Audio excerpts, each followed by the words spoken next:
everyone, how are you? I hope all good. Okay, तो बच्चे आज हमने लास्ट डे जो कोऑर्डिनेट ज्योमेट्री का कंसेप्ट करा है, तो उस कोऑर्डिनेट ज्योमेट्री के कंसेप्ट के अंदर हमने कुछ फॉर्मूलाज करे थे, कार्टेशियन प्लेन के बारे में मैंने बहुत अच्छे से आपको करवाया था, तो ये सब चीजें आपने ऑलरेडी करी हुई हैं। आज मैं थोड़ा सा बेसिक दोबारा से ये करवाऊंगी सो दैट आगे मैंने उसके क्वेश्चंस करवाने हैं, और जो भी क्वेश्चंस मैं करवाती हूँ वो बहुत इंपॉर्टेंट है, प्लीज वो क्वेश्चन जरूर करा करें। और यहाँ कोई भी क्वेश्चन पेपर अवेलेबल होगा, आप देखना वो वाले क्वेश्चन आए होंगे, और आगे भी वैसे ही क्वेश्चन ऑलमोस्ट आते हैं कि जो लास्ट 10 ईयर के जो क्वेश्चन पेपर्स होते हैं, एक 10 ईयर की बुक मिलती है, या आप अरिहंत की बुक देख सकते हो, ओसवाल की बुक देख सकते हो, वहां पे भी कुछ सैंपल पेपर्स आए होते हैं, क्योंकि 10th क्लास की बोर्ड की स्टडी के लिए हमें बहुत सारे सैंपल पेपर करने पड़ते हैं। वो इसलिए करने पड़ते हैं बिकॉज हमें प्रैक्टिस चाहिए, प्रैक्टिस बहुत मस्ट है। मैं बार बार हर वीडियो में आपको ये चीज बोलती हूँ कि मैथ्स में अगर आपको बहुत अच्छा स्कोर करना है, यानी फुल मार्क्स लाने हैं, तो आपको अपने सैंपल पेपर की, क्या लास्ट 10 ईयर के जो सैंपल पेपर्स हैं उसकी, और आपके पास मार्केट में भी काफी बुक्स अवेलेबल हैं, आपको वो क्वेश्चन जरूर करके जाने चाहिए जो बार बार बार बार रिपीट होते हैं। ठीक है बच्चे, तो आज मैं जो क्वेश्चंस करवा रही हूँ ये बहुत इंपॉर्टेंट है, और जो क्वेश्चन इंपॉर्टेंट होते हैं मैं उन्हीं पे ज्यादा फोकस कर रही हूँ। रीजन क्या है आपको भी पता है, अभी हमारे पास एग्जाम्स के लिए बहुत कम टाइम है, बट टॉपिक सारे उसके अंदर क्लियर होंगे। चाहे जैसे आज कोऑर्डिनेट ज्योमेट्री हम करेंगे, उसमें चाहे डिस्टेंस फार्मूला है या सेक्शन फार्मूला है या मिड पॉइंट फार्मूला है, हम हर टॉपिक को उसके अंदर क्लियर करेंगे सो दैट आपको पता लग सके कि ये क्वेश्चन में किस तरह से आपको यूज करने हैं। ठीक है बच्चे, बट देखिए आपको अपने जो भी 10th क्लास की प्रैक्टिस करनी है, उसके लिए आप, पहली बात तो ये है, एनसीईआरटी बुक की हर एग्जाम्पल को, हर क्वेश्चन को अच्छे तरीके से कर लीजिए। ठीक है, सेकंड जो आपको करना है वो है सैंपल पेपर्स। सैंपल पेपर से फोकस पूरा फोकस करिए, क्योंकि अभी जो लास्ट डेज हैं, अगर तो एनसीईआरटी की बुक आपकी प्रॉपर वे में तैयार है तो उसके बाद आप सैंपल पेपर ले लीजिए, क्योंकि आपको भी पता है क्लास 10th के अंदर हमारे पास केस स्टडी आती है, असर्शन रीजन आते हैं, एमसीक्यूज आते हैं, उसकी प्रैक्टिस की हमें बहुत जरूरत होती है। और ये जो चैप्टर कोऑर्डिनेट ज्योमेट्री है, इसमें से भी कई बार एक केस स्टडी आ जाती है, तो प्लीज अपने एनसीईआरटी की सैंपल पेपर की प्रैक्टिस करिए। अभी आर डी शर्मा और आर एस अग्रवाल में से कुछ इंपॉर्टेंट क्वेश्चन करने हैं तो इट्स ओके, बट अभी ना फिलहाल उनको थोड़ा सा छोड़ के आप प्रॉपर फोकस एनसीईआरटी पे और अपने जो सैंपल पेपर्स हैं उन पे करिए, चाहे वो लास्ट 10 ईयर के सैंपल पेपर हैं उस पे फोकस करिए, सो दैट आप लोग मैथ्स में बहुत अच्छा स्कोर कर पाओ। ठीक है बच्चे, तो आज मैं आपको जो कोऑर्डिनेट ज्योमेट्री का कंसेप्ट करवा रही हूँ, ये क्वेश्चन बहुत इंपॉर्टेंट है, मेरी बात को ध्यान से सुनिएगा और ये क्वेश्चन जरूर करिएगा। चलिए हम स्टार्ट करते हैं। तो ये है मेरा जो कंसेप्ट है कोऑर्डिनेट ज्योमेट्री का, जो क्लास 10th में भी है, और क्लास 10th जो सीबीएसई आईसीएसई दोनों बोर्ड्स में है ये चैप्टर, और जो 9th है, 9th आईसीएसई में है, बट उसमें सिर्फ डिस्टेंस फॉर्मूला का ही यूज है। तो आप लोग प्लीज इस वीडियो को अच्छे से लास्ट तक जरूर देखिएगा, सो दैट आपको हर क्वेश्चन के बारे में बहुत डीपली नॉलेज मिल पाए।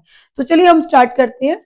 देखिए पहले तो मैं बेसिक नॉलेज की बात करूंगी, जैसे उस दिन हमने कोऑर्डिनेट ज्योमेट्री करा था, तो पहले मैंने बात करी थी किसकी, डिस्टेंस फॉर्मूला की। Now what is a distance formula, जैसे ए और बी पॉइंट दिया है, इसमें x1 y1 और x2 y2 दो पॉइंट्स होते हैं, यानी इसमें x1 y1, यानी मैंने बोला था ए जो है 2,3 ये ऑर्डर्ड पेयर को बताता है, पहली चीज हमेशा x होगी, दूसरी चीज हमेशा y होगी। इसी तरह से फर्स्ट पॉइंट को x1 y1 बोलते हैं और सेकंड वाले को x2 y2 बोलते हैं।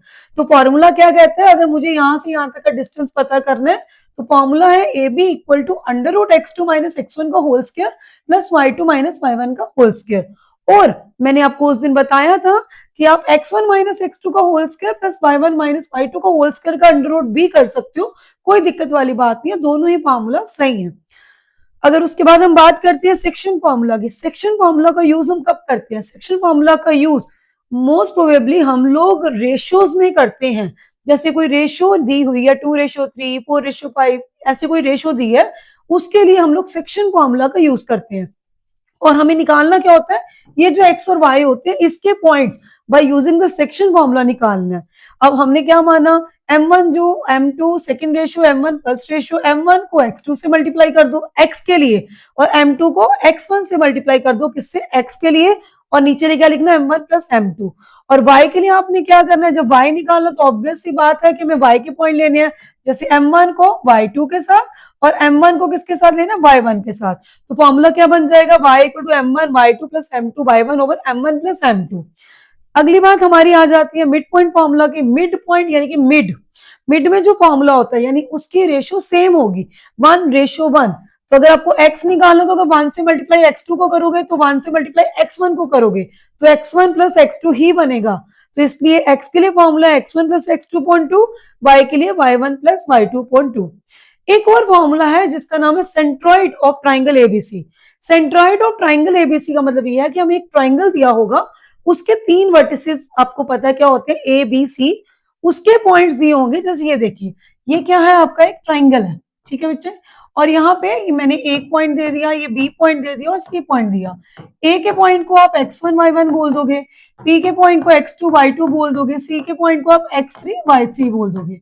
और हमें क्या करना है, इसके सेंटर यानी ये चीज हमें क्या निकालनी है, सेंटर में जो चीज इस तरह से मीट करे, ये जो पॉइंट होगा इसको हम बोल देंगे पी एक्स कोमा वाई।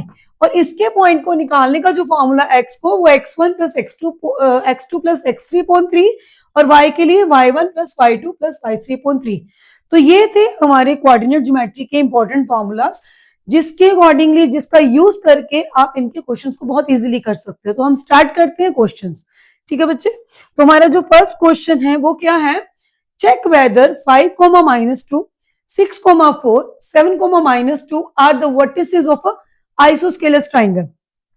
ये हो सकता है ये क्वेश्चन आपका ये बन के आ जाए कि यही आपको 3 पॉइंट दिए हैं, show that this is a right angle triangle, यही पॉइंट दिए हैं और आपको ये क्वेश्चन आ जाए show that it is a collinear और नॉट। तो देखिए आइसोस्केलस के लिए, आइसोस्केलस मतलब आइसोस्लस, दोनों वे से हम बोल सकते हैं बिकॉज हर किसी की प्रोनाउंसिएशन अलग अलग है। तो हम लोग आइसोस्केलस या आइसोस्लस दोनों का ही यूज कर सकते हैं, राइट।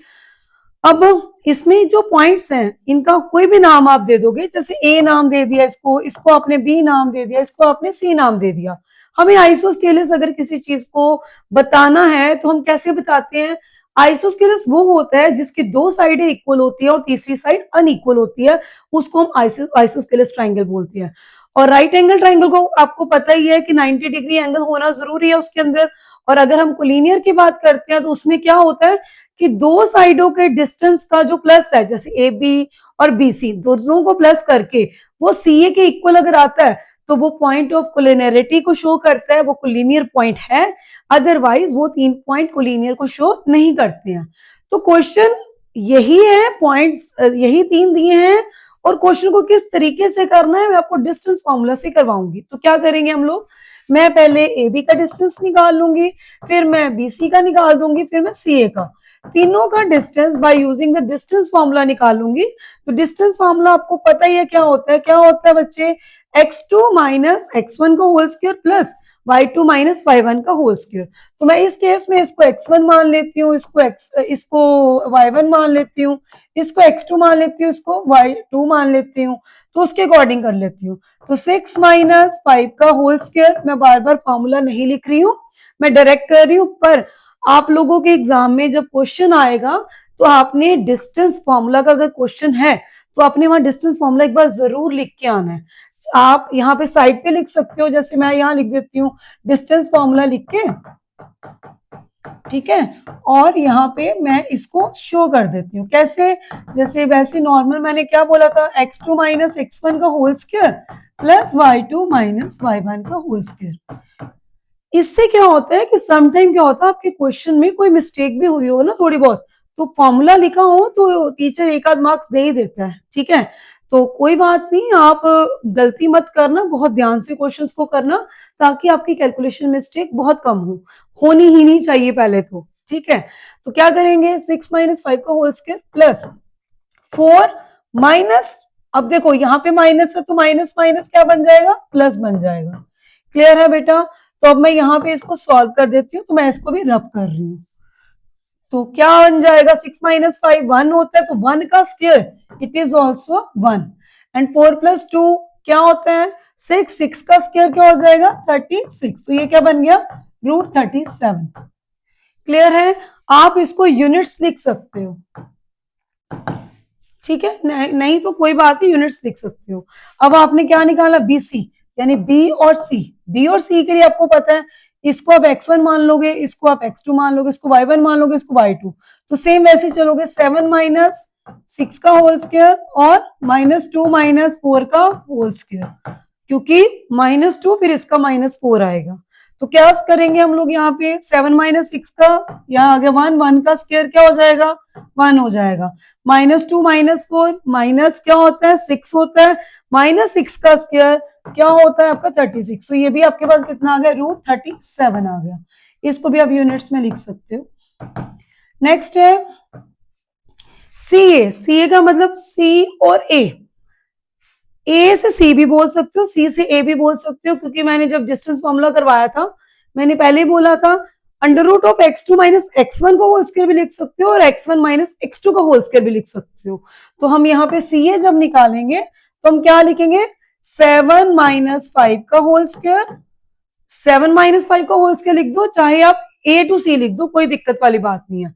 प्लस यहाँ पे क्या लिख दोगे -2 माइनस माइनस प्लस हो जाएगा 2 का होल स्क्वायर। तो आप देखिए 7 माइनस 5 कितना हो गया 2 हो गया, 2 का स्क्वायर कितना हो गया 4 हो गया, आगे -2 प्लस 2 0 हो गया, तो ये 0 ही आ जाएगा, और 4 का अंडर रूट कितना आ गया 2।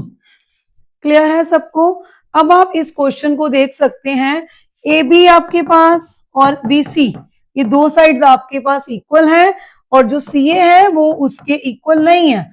और मैंने अभी बोला था किसी भी ट्राइंगल की दो साइड्स इक्वल हैं और तीसरी अनइक्वल है, उस ट्राइंगल को आप क्या बोलोगे आइसोस्केलस ट्राइंगल बोलोगे।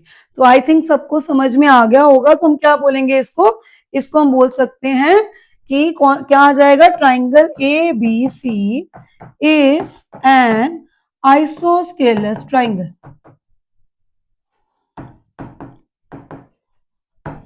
किसी को कोई भी डाउट हो इस क्वेश्चन के अंदर तो मेरे को बता सकते हैं, ठीक है, नीचे कमेंट बॉक्स पे अपना कमेंट लिख सकते हो आप, ठीक है बेटा। और अभी हम इसके बाद ये है आपका डिस्टेंस फॉर्मूला, एक बार स्क्रीन पे देख लीजिए। अभी मैं नेक्स्ट आपको फॉर्मूला करवा रही हूँ, फॉर्मूला नहीं मतलब फॉर्मूले से रिलेटेड क्वेश्चन करवा रही हूँ। फॉर्मूला तो हमने सारे रिवाइज कर लिए एक बार, तो मैं क्वेश्चन करवा रही हूँ। तो वो क्वेश्चन क्या है देख लीजिए।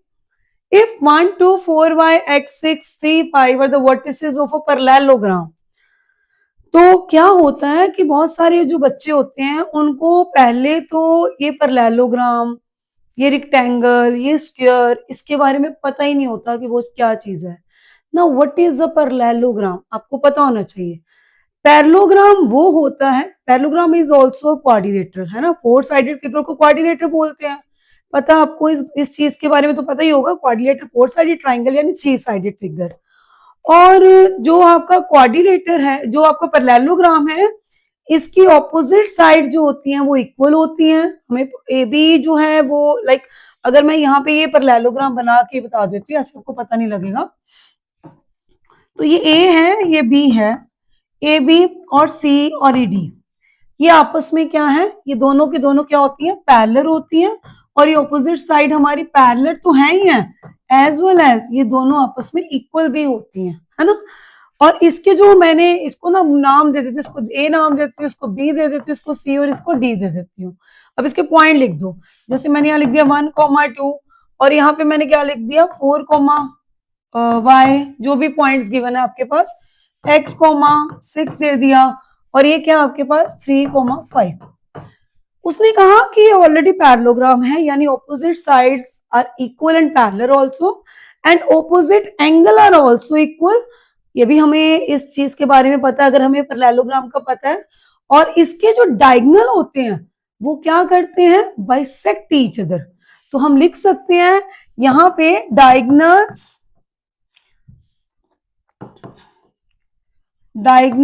ऑफ, इसको आप इस तरह से भी लिख सकते हो parallelogram, diagonals of parallelogram are bisect each other. तो यहाँ पे ना आप कोई भी, ये डायगोनल क्या होता है, जो ऑपोजिट वर्टेक्स को मिलाता है उसको डायगोनल बोलते हैं, इसको पी नाम दे दो, यानी कि ये और ये इक्वल है और ये भी इसके इक्वल होता है, मतलब diagonals of parallelogram are bisect each other. तो अगर ये बाइसेक्ट करते हैं तो हम ये जो पी का पॉइंट है ना बीच वाला, हम इसको निकाल लेंगे, इसको।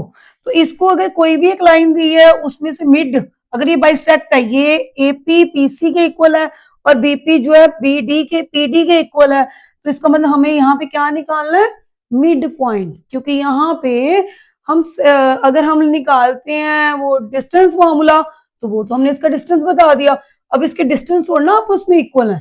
हमें पता है कि जो इसके बाइसेक्ट ईच अदर का मतलब होता है ये और ये इक्वल है, ये और ये इक्वल है, मैंने यही बात बताई है। तो अगर diagonals of parallelogram are bisect each other है तो हम क्या निकालेंगे वहां पे, मिड पॉइंट से निकालेंगे क्वेश्चन को। तो मिड पॉइंट क्या होता है, पी पॉइंट के लिए हम निकालेंगे, पहले इस लाइन से पी पॉइंट का निकालेंगे, फिर इस लाइन से पी पॉइंट निकालेंगे। तो दोनों में कॉमन पॉइंट पी है, तो दोनों को इक्वल टू में लिख देंगे, जिससे आप एक्स और वाई की वैल्यू को इजिली निकाल सकते हो। कभी भी एक लाइन है उसकी मिड वैल्यू को जब आपने निकालना है तो वहां पे आप मिड पॉइंट ही लगाओगे, या कोई लाइन है वो इक्वल पार्ट्स में डिवाइडेड है तो वहां पे आप मिड पॉइंट ही लगाओगे। क्लियर है? तो चलिए हम करते हैं इस क्वेश्चन को। तो हम क्या लिखेंगे, पहले ए और सी, ठीक है, डायगोनल ए सी और डायगोनल बी डी को हम इक्वल लेके चलते हैं और उसके जो मिड पॉइंट्स हैं उसको निकालेंगे। तो अगर इसके डायगोनल में ये आ गया तो यहाँ पे क्या लिखोगे, 1 plus x by two, comma, क्योंकि मिड पॉइंट फॉर्मूला क्या होता है एक्स के लिए, sorry, x1 plus x2 upon 2 और y के लिए y1 plus y2 upon 2। So this is your mid point formula. तो यहाँ पे आप लिखोगे, तो x कौन है, 1 प्लस एक्स अपॉन 2 एंड दूसरा 2 प्लस 6 अपॉन 2। ये तो हो गया हमारे AC के लिए, यहाँ पे डायगोनल AC पर बोला गया है और दूसरी डायगोनल कौन है, BD, है ना, P lies on a diagonal BD and P lie on a diagonal AC also। तो दोनों को हमने इक्वलिटी में लिख दिया और यहाँ पे हम क्या लिखेंगे, यहाँ हम लिखेंगे 4 प्लस 3 डिवाइड बाई 2 और दूसरा y प्लस 5 डिवाइड बाई 2। ठीक है, जब हमने इसको प्लस करा, ये 1 प्लस एक्स बाई 2, ये 8 बाई 2 हो गया, ये कितना हुआ 7 बाई 2 हो गया और यहाँ पे कितना आ गया y प्लस 5 बाई 2। अब क्या होगा, जब भी इक्वालिटी में कोई चीज होती है तो उसका जो फर्स्ट x जो है वो x के इक्वल होगा और जो y जो होता है वो y के इक्वल होता है। जैसे 1 plus x divide by 2 equal to लिख दो 7 बाई 2 के, और 8 by 2 equal to y plus 5 by 2। Clear है बेटा? अब क्या करेंगे हम लोग, अब हम इसमें क्या कर सकते हैं, क्रॉस मल्टीप्लाई, यानी कि 2 कैंसिल ही हो जाएगा। तो x की वैल्यू कितनी आ गई, 7 माइनस 1 इट इज 6, और ये कितना हो गया, यहाँ पे 2 फिर अगेन नीचे कैंसिल हो गया, तो y की वैल्यू कितनी आ जाएगी 8 माइनस 5 यानी कि 3। यानी कि यहाँ पे जो p के पॉइंट हमारे पास हमने निकालने थे वो क्या आ गया आपके पास 6,3, क्योंकि पहले हमेशा क्या आता है x आता है, फिर हमेशा क्या आता है y। तो आई थिंक सबको ये क्वेश्चन समझ में आ गया होगा। अगर ये पैरेललोग्राम है तो पैरेललोग्राम जो होता है उसके डायगोनल बाइसेक्ट करते हैं, इस वजह से जब बाइसेक्ट करते हैं तो बाइसेक्ट का मतलब होता है इक्वल पार्ट्स में बांटते हैं। तो यानी कि मेरे को A से P और P से C इक्वल है और B से P और P से D इक्वल है, तो मैंने इन दोनों में मिड पॉइंट फॉर्मूला लगा दिया, पहले x1 plus x2 point 2 and y के लिए y1 plus y2 point 2। Same मैंने BD जब लिया उसमें भी मैंने इसी तरह से कर दिया इक्वालिटी में, ये मैंने लिया AC के लिए और ये मैंने किसके लिए, डायगोनल BD के लिए लिया, तो उसके अकॉर्डिंगली हम मिड पॉइंट फॉर्मूला लगा देंगे। क्लियर है? तो ये आपके पॉइंट्स आ जाएंगे P के, जो बाय द मिड पॉइंट फॉर्मूले का यूज करके आपने क्वेश्चन को सॉल्व कर दिया। तो आई थिंक सबको क्लियर हो गया होगा ये, अगर कुछ भी क्लियर नहीं होता तो आप मुझे बता सकते हैं, राइट? तो चलिए नेक्स्ट क्वेश्चन है हमारा। अभी इस क्वेश्चन के अंदर क्या है, थोड़ा सा ध्यान से दीजिए, ये क्वेश्चन बहुत ही इंपॉर्टेंट है और इस तरह के क्वेश्चन पेपर में आते हैं और इस पे बहुत फोकस करने की जरूरत है, क्योंकि मोस्टली होता क्या है, बच्चे ऐसे क्वेश्चंस में गड़बड़ कर जाते हैं, तो हमें गड़बड़ नहीं करनी, हमें इसको बहुत अच्छे से करना। तो क्वेश्चन क्या है, If A and B are -2, this is A and this is B respectively, का मतलब होता है कि A और B, पहले A है फिर B है. Find the coordinate of P such that AP equal to 3/7 AB and P lies on the line segment AB. इसका मतलब क्या है कि एक लाइन बनी हुई है, ये देखो, ये एक लाइन है और इस लाइन के ऊपर ना इन्होंने पॉइंट्स दिए हैं, ये A है और ये B है. उन्होंने कहा P इसके ऊपर लाई करता है ना, और P लाई इस तरह से करता है कि जैसे AP जो है वो 3/7 AB है.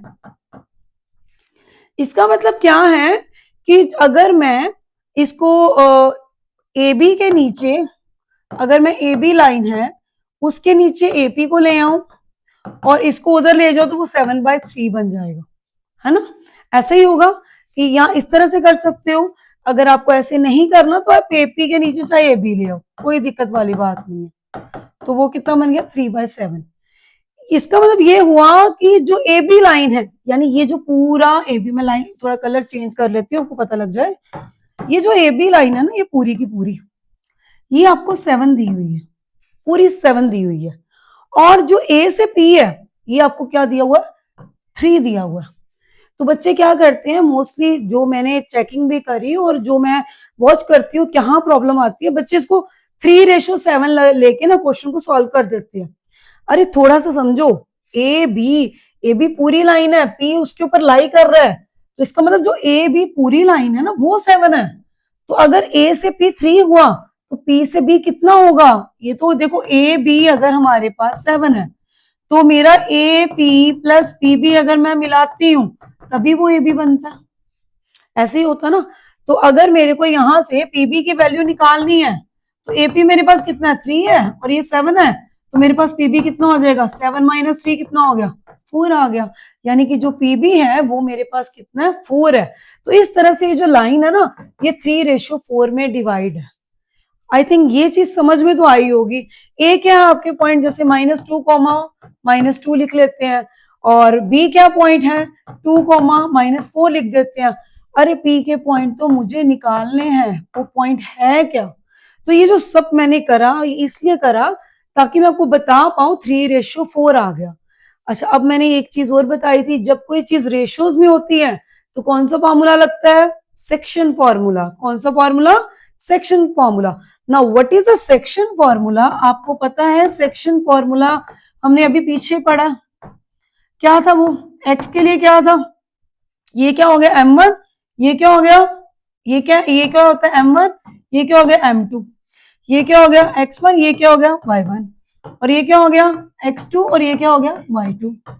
तो फॉर्मूला वही क्या, m1 के लिए क्या लेना है x में, m1 x2 plus m2 x1 divide by m1 plus m2, और y के लिए क्या करना है m1 y2 plus m2 y1 over m1 plus m2. तो ये फॉर्मूला सेक्शन फॉर्मूला है जिसका यूज हम यहाँ पे करेंगे. अब चलिए हम करते हैं इसका यूज. तो देखिए इस क्वेश्चन में हम क्या करेंगे. तो ये हमारा क्वेश्चन है, ये हमने यहाँ पे करके बताया.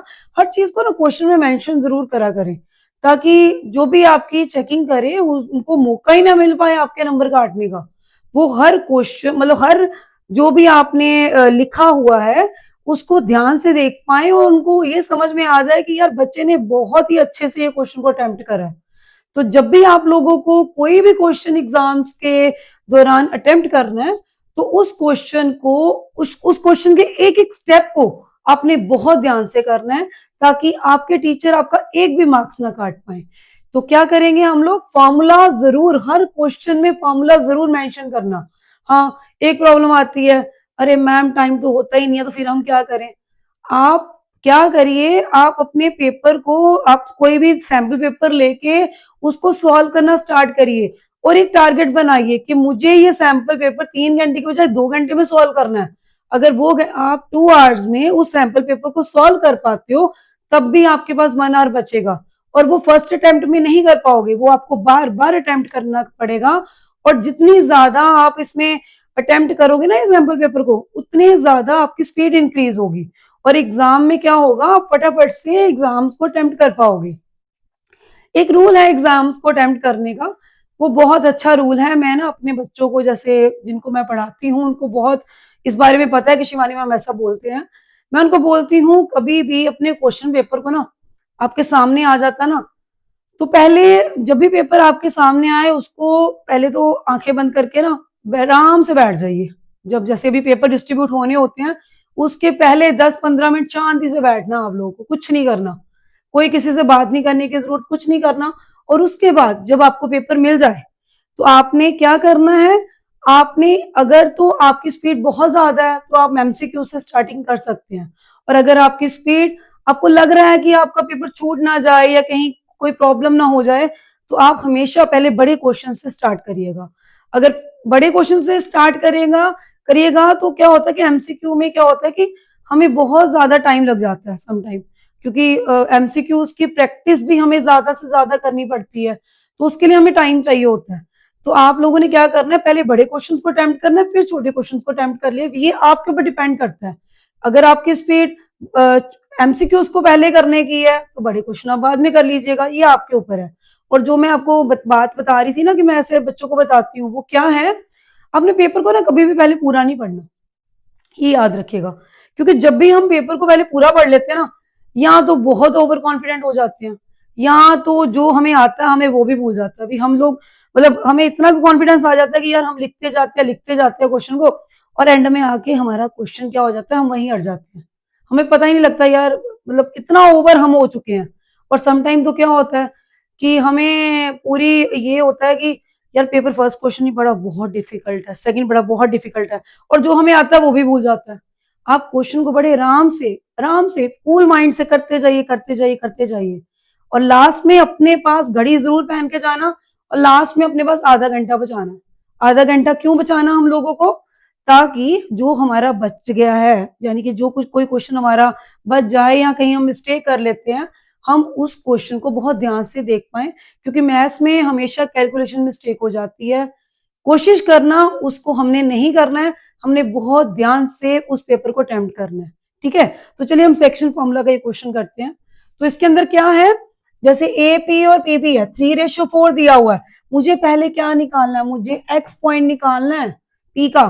तो एक्स कैसे निकलेगा, देखिए मैंने अभी फॉर्मूला लिखा है, M1 कौन है 3 मल्टीप्लाई विद x2, x2 कौन है 2 प्लस नेक्स्ट क्या आपके पास M2, M2 कौन है 4 मल्टीप्लाई x1 कौन है -2। यहाँ पे गड़बड़ हो जाती है, थोड़ा सा ध्यान से करिएगा ताकि गड़बड़ ना कर पाओ। तो नीचे तो 3+4 ही रहेगा, तो ये क्या बन गया 6 प्लस माइनस माइनस 8 हो गया, डिवाइड बाय 7, 8 में से 6 गया -2/7।